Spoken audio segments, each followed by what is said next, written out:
Hi, welcome to day 44 of my Munro challenge.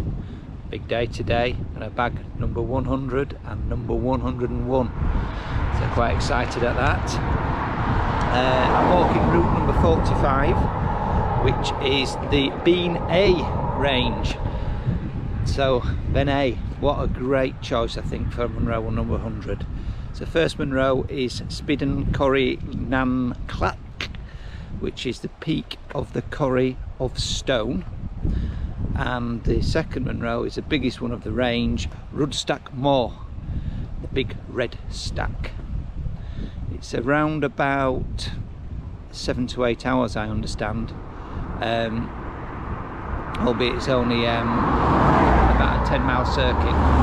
So I parked at the car park, the main car park here, but I've got to walk up the road for about a mile to the next car park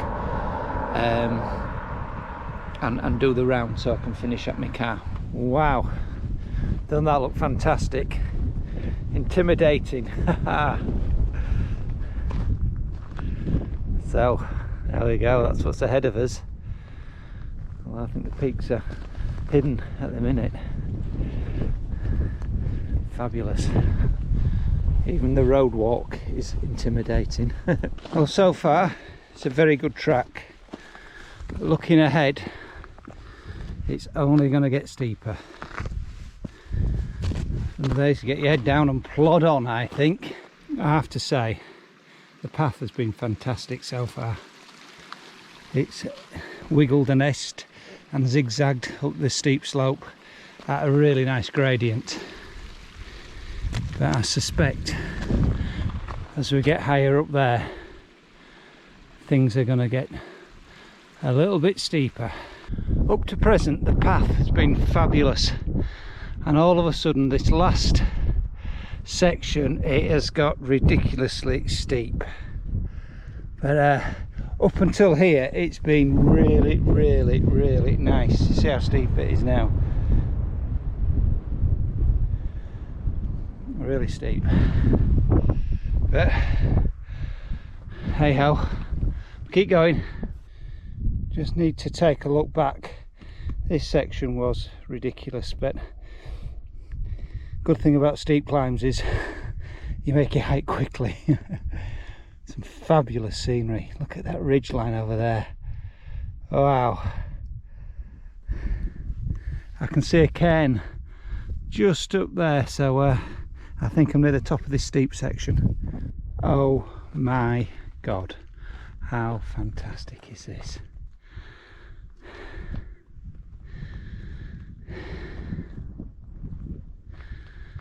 It's something special, isn't it?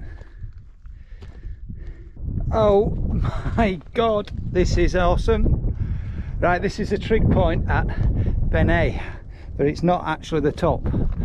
The top is over there, and this ridge line over here,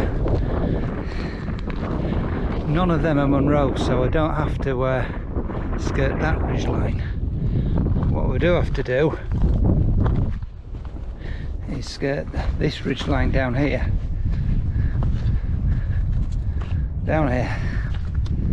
over, and then way over there is big red stack.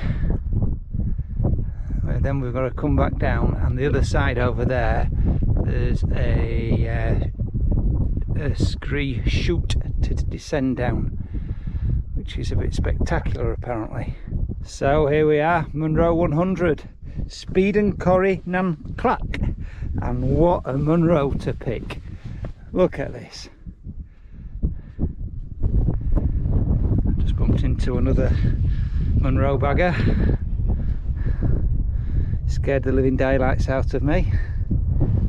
So here I am back at the cairn, and I'm going to drop down here now, follow the ridge right round. Just showing you a picture of the lock, the small lockens. Now down here there's a footpath. That's the footpath I'll be taking to go home later, once we've conquered this mother up here. We'll come back down. Now there's a scree chute to climb down, which I'll show you in a second. So just to give you a bearing, we'll follow the lock round the other side of the buttresses and pick up a stalker's track. There you go, that's the scree chute that we'll be descending in an hour or so. So here we are, Ruadh-stac Moor.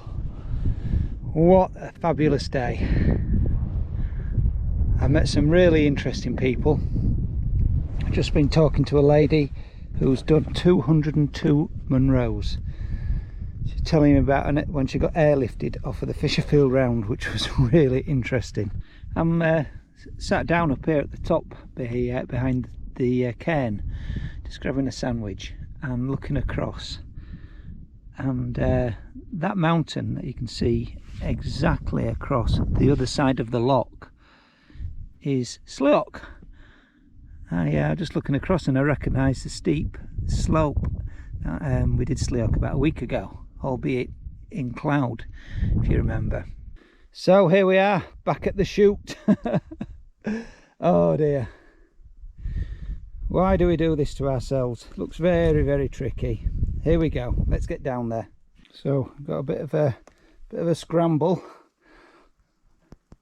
if you can work out what's happening. It's quite steep, very slippy. So there you go, the scree chute in all its glory. That wasn't too bad actually, just took your time. I've still got a bit of scrambling to do over these rocks, but somebody's kindly put cairns.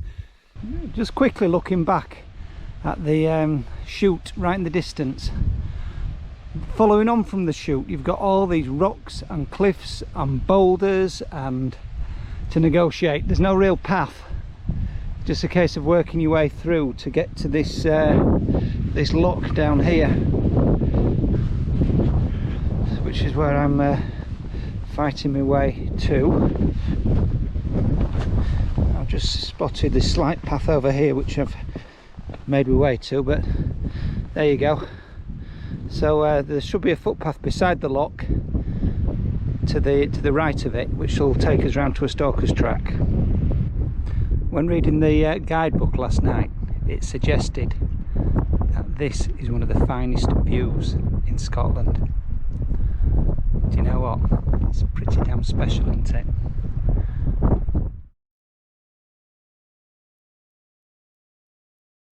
Hi, welcome to day 44 of my Munro challenge. Today I walked route number 45. It's Monday the 13th of September. There's two car parks to choose from on the Torridon Road from Kinlochie, depending which one's full, I guess, or depending whether you want to walk the road at the start of the route or the end of the route. So let me start by saying, what an amazing day. Absolutely mind-blowing. Bean is, the range of Bean is probably my favourite so far. Definitely in the top three. Just breathtaking. So I started at the car park I was going to end at, which meant I had 1.5 miles to walk up the road to the next car park, at which point the climb was very, very steady, really good path.